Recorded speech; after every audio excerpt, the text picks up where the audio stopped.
and a very warm welcome to you for our If YouTube live stream event in support of Enough Food for Everyone, IF campaign. It's great that you're with us this evening. Thank you very much.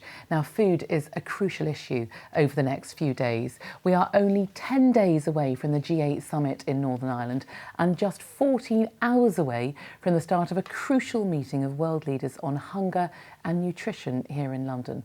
On top of that, tomorrow, we have the big IF rally in London's Hyde Park. So I'm absolutely delighted to be joined by such an amazing group of individuals from literally across the globe, all united by the fact that they're working to ensure that everyone in the world has enough food. Now, we're very excited to have the one and only Bill Gates, co-chair of the Bill and Melinda Gates Foundation, with us today. If anyone knows how we can use technology and innovation to help us change the world for good, it certainly is Bill Gates. Thank you very much indeed for coming over, Bill. We're also joined by YouTuber Charlie is so cool-like, who's proved himself well-like cool by championing the #IfYouTube campaign with his YouTubing and campaigning with his mum Lindsay, who's also on our sofa. Hello to you both. Hello.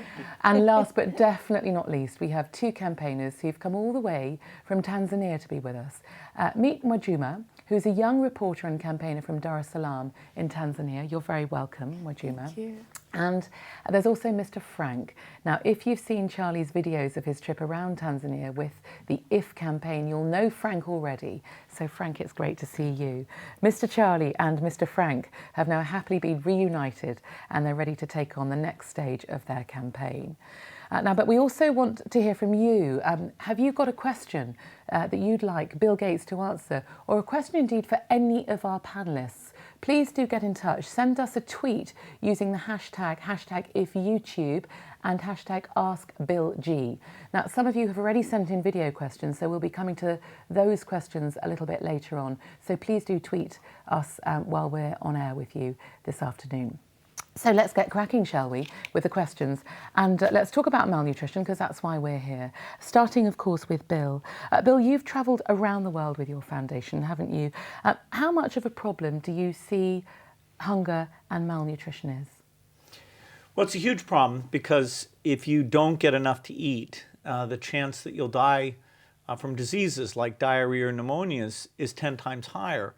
Also, particularly in your first 2 years, if you don't have enough to eat, your brain is not going to develop as fully as it would otherwise. And so that means that even if you do survive, that your ability to help yourself achieve 100% of your potential and help your country lift itself out of poverty is diminished. And so as we improve feeding, as we get the right nutrition to these kids, they will be more and more self-sufficient.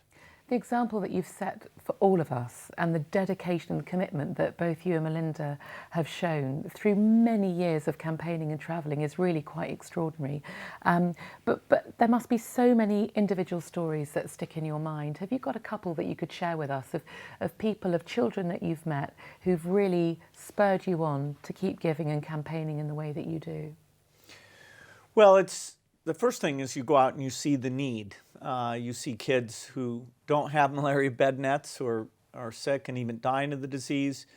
You see areas where there's not enough food, so you just need to get food aid in. You see areas where people are so poor that their diet is so narrow that doesn't let them develop the right way. And just meeting one individual kid is in some ways more impactful than even hearing about millions. But we have to take kind of our heart of what we see and our head in terms of how broad these problems are and how we can use generosity to solve them. So it's a mix. I get to Africa several times a year and get out and see what's working and not. And so the progress is also uplifting, that if you go back to a place and you saw how many kids were dying, then you go back, you can meet and talk to them about what's changed. So we are making good progress. That's great. Frank, you are our superstar with us today. You've flown all the way from Tanzania. You're at the other end, aren't you? You've experienced malnutrition. You know what it feels like not to have enough food with your family and you. Can you tell us what that feels like? Thank you very much. I was still young little young, I was experienced the hunger. I live sometimes I live grandmother's. Grandmother, she went to hospital to check up malnutrition disease. So sometimes I did not go to school. I did not to participate in other children. I did not to participate with all activity like sport. So hunger is a very, very problem in my life. Frank, when you were going to bed without any food, did you know that around the world there was enough food and that it just wasn't reaching your family? How did that feel? My family is very, very I'm gay. It's don't get enough food. So my family it does not get enough food. So because that get few food in Dar es Salaam. So hunger is very, very problem with my life. Very and difficult for yes, you. yes. Lindsay, you've been campaigning along with Charlie So Cool Like for this. Is that what you have to call him at home? No, I So call Cool him Like. Charlie, actually. Tell us how you've been campaigning. Well, being involved in If YouTube, it's getting the message across because people don't realise that 1 in 8 people go to bed hungry. They don't know this, and it's getting this message across. Also, you know, it's staggering 3 million children die every year from hunger, and it's just awful to think. I mean, in this world, there's enough food for everyone, and it shouldn't be happening. And you know, it's getting people involved in this campaign and saying, no, we will not stand for this, because governments need to do something about it. It shouldn't be happening. Well, Jim, we're going to talk to you in a minute. Charlie, we're going to ask you a couple of questions now, but before that, let's have a quick look at your trip when you met Frank. So first I met a guy called Frank Kapeta at his home here in Dar es Salaam, along with his little brother and his father, William. Basically, I was thrown into a world that is utterly different to what I'm used to at home, and spent the first day feeling a little bit shell-shocked. Frank is a pretty inspiring guy. He's 15, he's the young ambassador for Save the Children here, and when he was younger, he was one of those starving kids in Africa that we hear so much about. To be more specific, Frank used to suffer from malnutrition, so he did have a little bit of food, enough to survive, but not enough to grow up healthily. As a result, his growth was stunted, and so he's much smaller than he should really be at his age. And although he seemed to me to be a very intelligent guy, malnutrition also affected his brain growth, so he could have been even smarter than he currently is. The issues of hunger and malnutrition are, by the way, the reason that I'm here. Save the Children invited me to come along to support the IF campaign, which aims to make this year the beginning of the end for world hunger. And it certainly should be the beginning of the end of hunger. That was a really big trip for you in your life, wasn't it? A really a bit of a game changer for you. Yeah, it was, I think nothing really compares to, like, living in a world where, like, in a first world country and getting so used to hearing so much about, like I said in the video, like, starving kids in Africa and not really be able to, like, have the right context behind that. Like, seeing it in person just sort of, it really humanized the whole issue for me. Being able to meet people like Frank and actually getting a chance to make friends with the people who like have these issues in their lives, like it just made everything very real. And I think for me the thing that struck me most was just the sort of the case of like lost potential, I guess. Like you said, I think it's like the first 1,000 days from just like from conception, so not even like. Not even you're born, and like even at the point of mothers getting enough food while they still have the kids, while they're still just it was definitely a case of I hate being in situations where you see you see people and you know that life could just be that little bit easier for them if they were able to just have had that extra bit of nutrition when they were younger, to get that bit of extra just brain development, and knowing that they wouldn't have that sort of like wall in the way. That's a really important point that Charlie's saying, Bill, isn't it? It's not just about having enough food, but it's about the terrible effects that has for a lifetime. Yeah, I think people are waking up to this, that hunger's not just bad for the period that you experience hunger, it's bad for the entire rest of your life. Now we are making progress on this, and so we can actually talk about can we bring it to an end, and people are rallying around. It's great to see. It certainly is a life sentence, all the research shows, doesn't it, that the development has long-term effects, as you said. But it must be extremely frustrating for you because you can see a solution, you know that there is a solution, you know that there's enough food for everyone, you've campaigned tirelessly for years, and somehow it's just making it happen. How optimistic are you that people are going to sit up and listen and make this a thing of the past? Well, people should understand that the generosity of the rich countries really is making a difference. We've gone in my lifetime from where 25% of all children died below the age of 5 to now it's below 6%.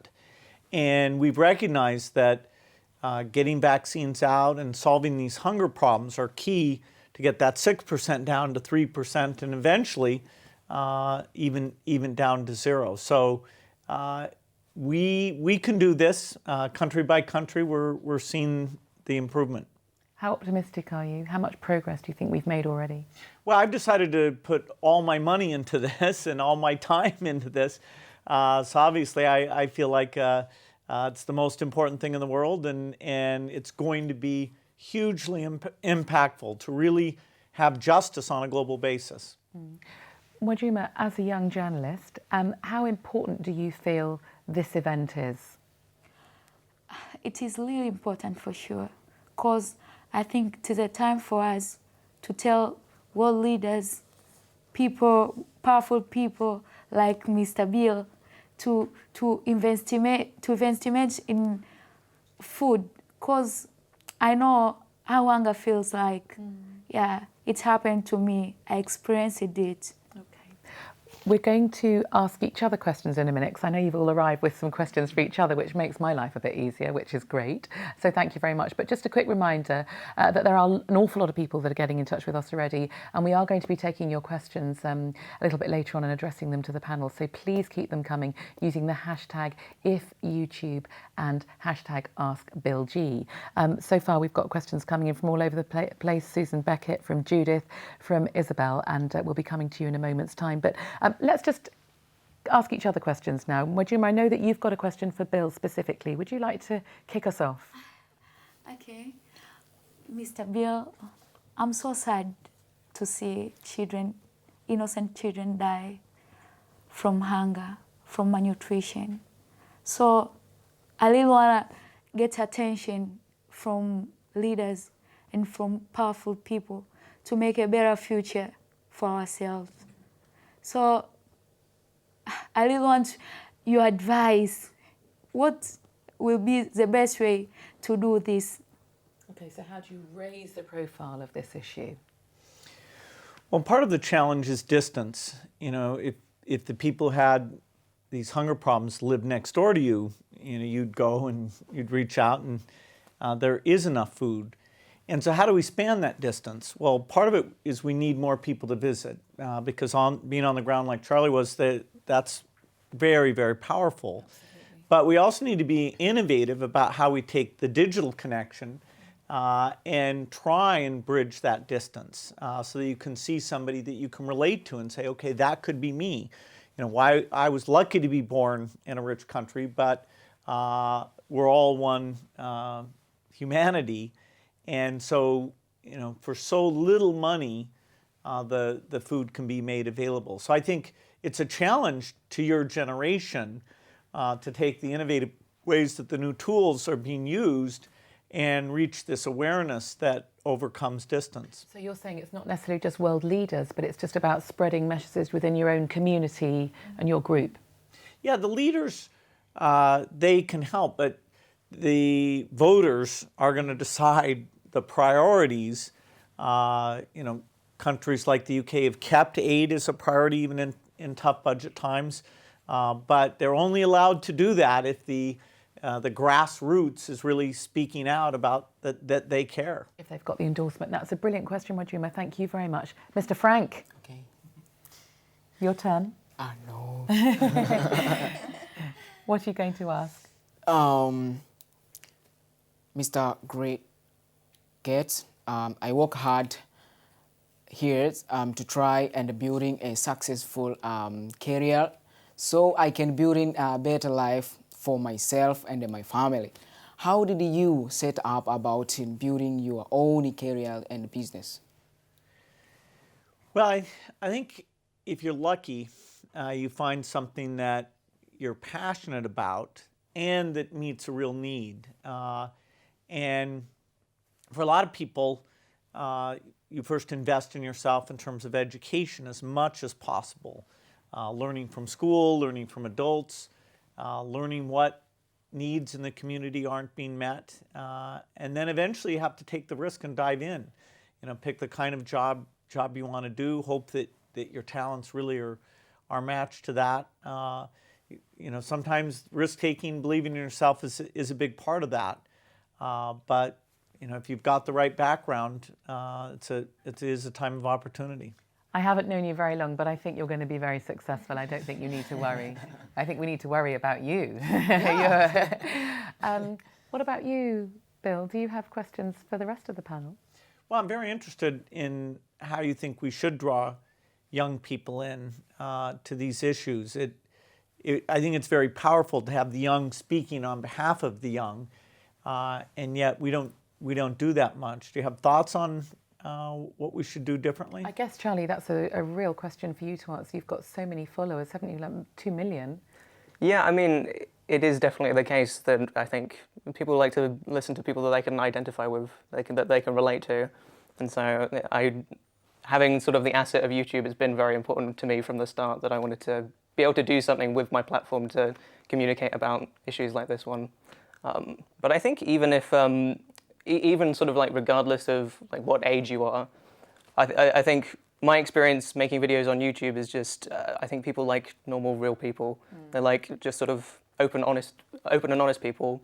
And they care a lot about people who just have a passion for something. I find that I watch a lot of stuff on YouTube, things that I don't have a passion for myself, but I find it just incredibly engaging to see people who care about specific issues. And so I think if you have a passion and you just talk openly and honestly about what that is, people will find it interesting so long as you find it interesting yourself. There aren't going to be many times in your life where Bill Gates asks you a question, are there? So, would anybody else like to answer that question? Wajuma, have you got an answer? Yes. Have you got an answer to what Bill Gates was saying is, how can you empower your community as a young person? For me, I'm one of young reporter in Tanzania. I'm the member. So through media, I promise, I know I will work hard and I'll be successful, yeah. Very good. Have you got another question at all that you'd like to ask, or I can move on? Go ahead. Okay, let me move on. Charlie and Lindsay, you've got a question, have you? Okay, who's going to go first? Charlie, go on then, Charlie, Okay, you go yeah, first. sure.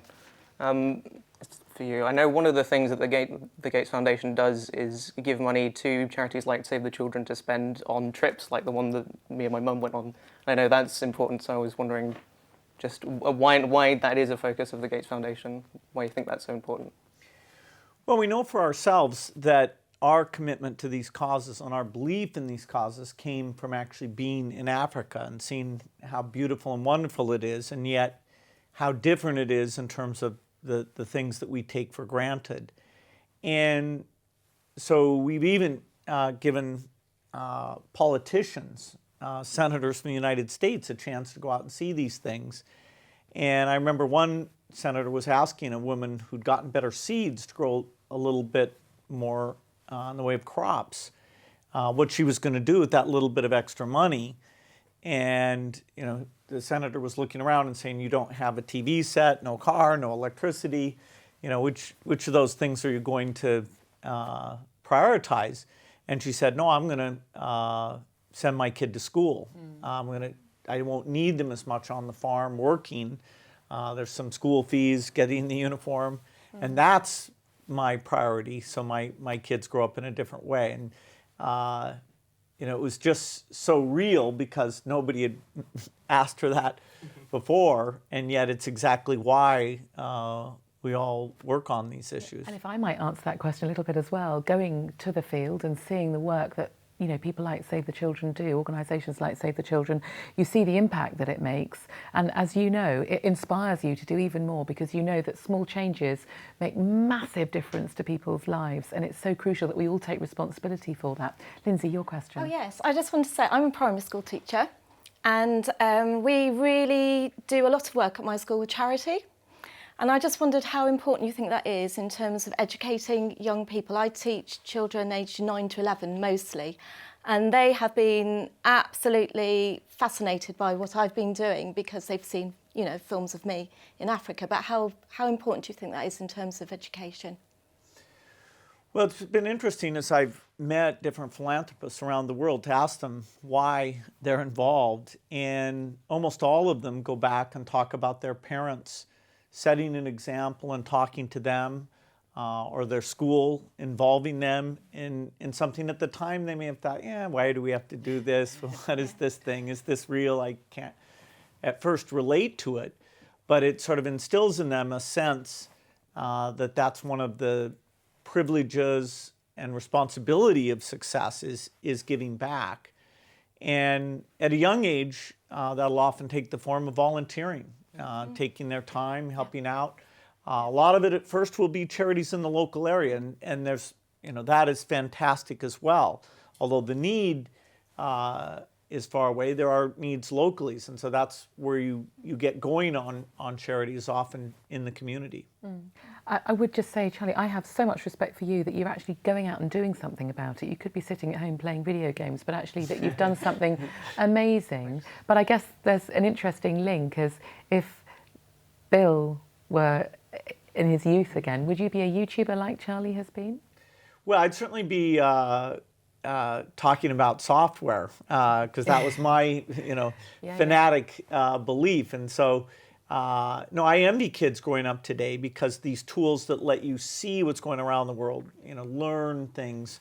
When I was curious and asked questions, it wasn't easy to get answers. And now, whether it's Wikipedia or YouTube or so many of the great tools, kids can learn. And it'll be fascinating to see what they do with this empowerment. Absolutely. Now listen, empowering, we've got loads and loads of questions that are flashing all over my screen, but we've actually also had some video messages, particularly for you, some questions for you, Bill Gates.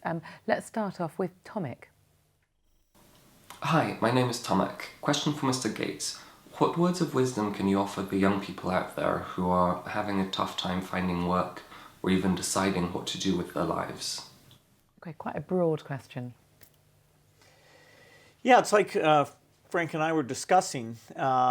It's the primary thing you do is you invest in your own education. And you know, if there's a time when it's hard to find a job, maybe you should go out and get more skills. You know, learn to be a nurse or a doctor or something that.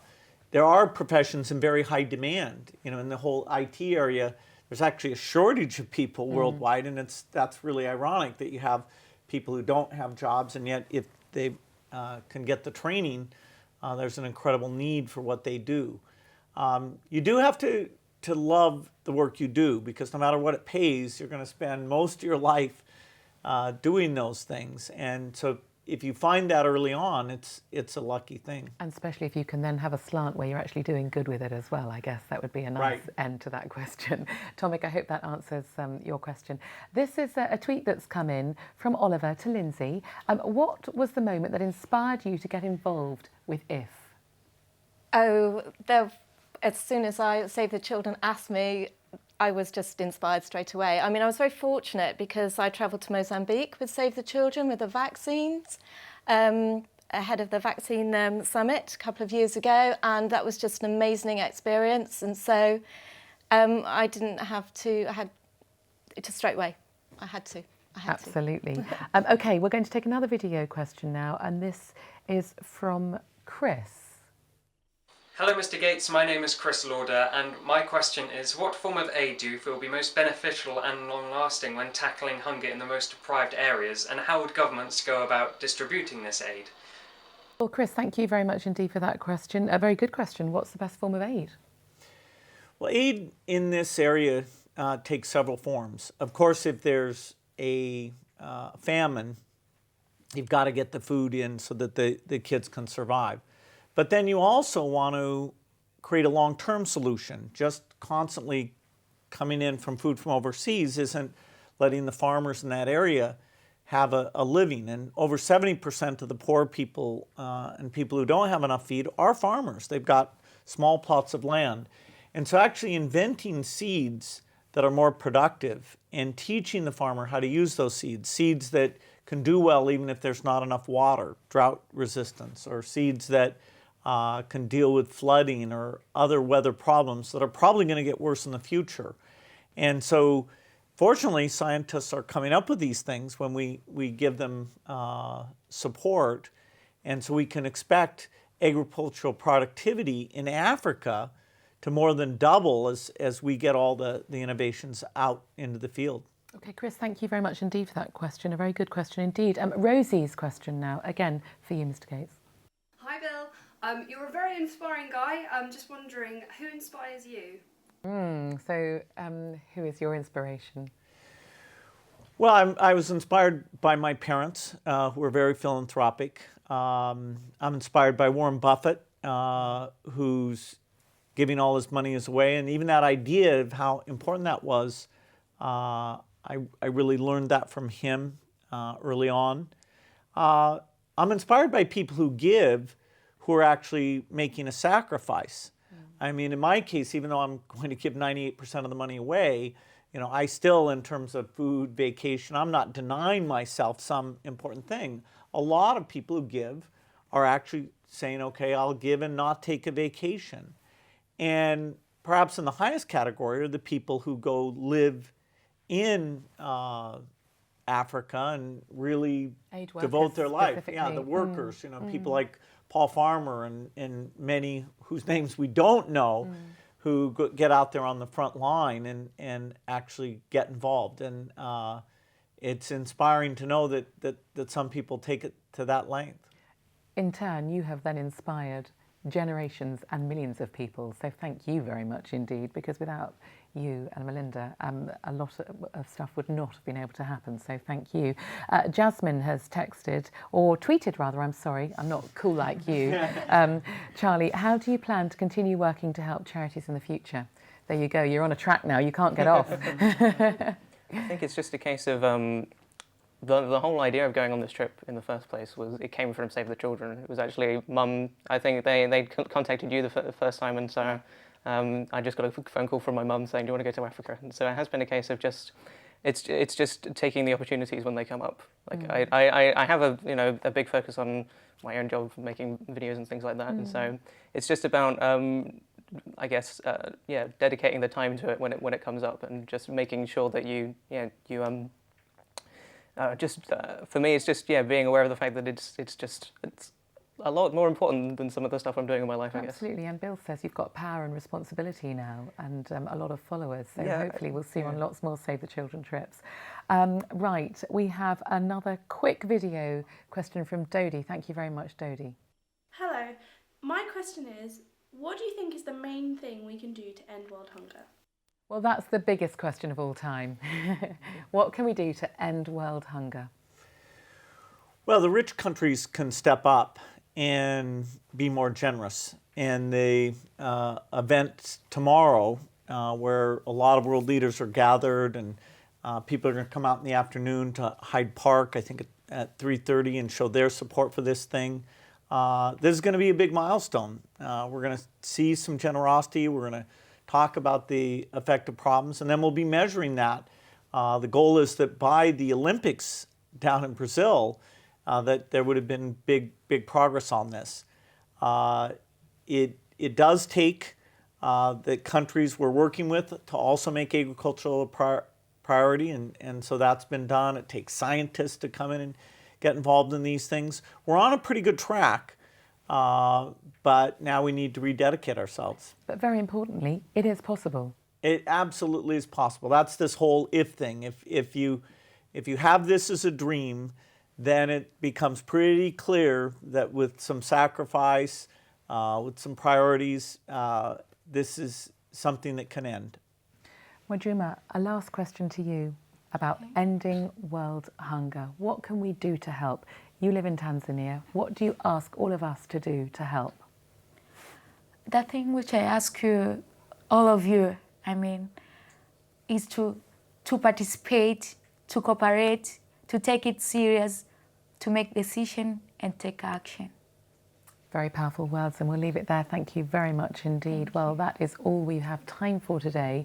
If you want to get involved, to come down to Hyde Park tomorrow for the Big If rally, it's from 2 to 5 p.m. We will all be there. Hopefully you can join us. And if you can't make it in person tomorrow, you can still virtually show your face. Visit www.enoughfoodif/show your face to submit a picture. Those pictures are going to be shown on the big screens at Hyde Park tomorrow. So if we don't see you in person, we hope to see you virtually.